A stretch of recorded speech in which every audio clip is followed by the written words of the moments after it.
Hello everyone. Welcome to Sanmarga classes. ಒಂದು ಚರಾಕ್ಷರವುಳ್ಳ ರೇಖಾತ್ಮಕ ಸಮೀಕರಣಗಳು ಅಧ್ಯಾಯದ 22ನೇ ಪ್ರಶ್ನೆಯನ್ನ ಗಮನಿಸಿ. 10x + 7 = 3x - 28. ಈ ಸಮೀಕರಣದಲ್ಲಿರುವ 3x ಅನ್ನು ಎಡಭಾಗಕ್ಕೆ ವರ್ಗಾಯಿಸಿ ಬರೆಯಿರಿ. ಸೊ ಇಲ್ಲಿ 3x ಅನ್ನ ಎಡಭಾಗಕ್ಕೆ ವರ್ಗಾಯಿಸಿಕೊಂಡು ಬರಿಬೇಕು.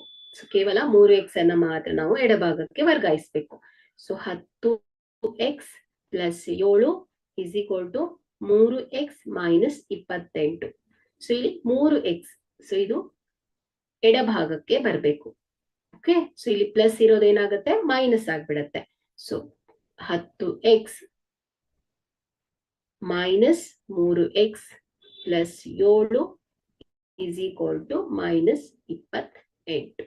ಓಕೆ, ಸೊ ಅಥವಾ ನೀವು ಇಲ್ಲಿ ಸಜಾತಿಯ ಪದಗಳನ್ನು ಒಂದೇ ಕಡೆ ಕೂಡ ಬರ್ದಿಡ್ಬೋದು. 10x - 3x = -28 - 7. ಸೊ +7 ಇರೋದು ರೈಟ್ ಸೈಡ್ ಹೋದಾಗ ಮೈನಸ್ ಆಗುತ್ತೆ. ಸೊ ಇಲ್ಲಿ ಕೇವಲ 3x ಅನ್ನ ಮಾತ್ರ ಎಡಭಾಗಕ್ಕೆ ವರ್ಗಾಯಿಸಿ ಬರೀರಿ ಅಂತ ಹೇಳಿದ್ದಾರೆ.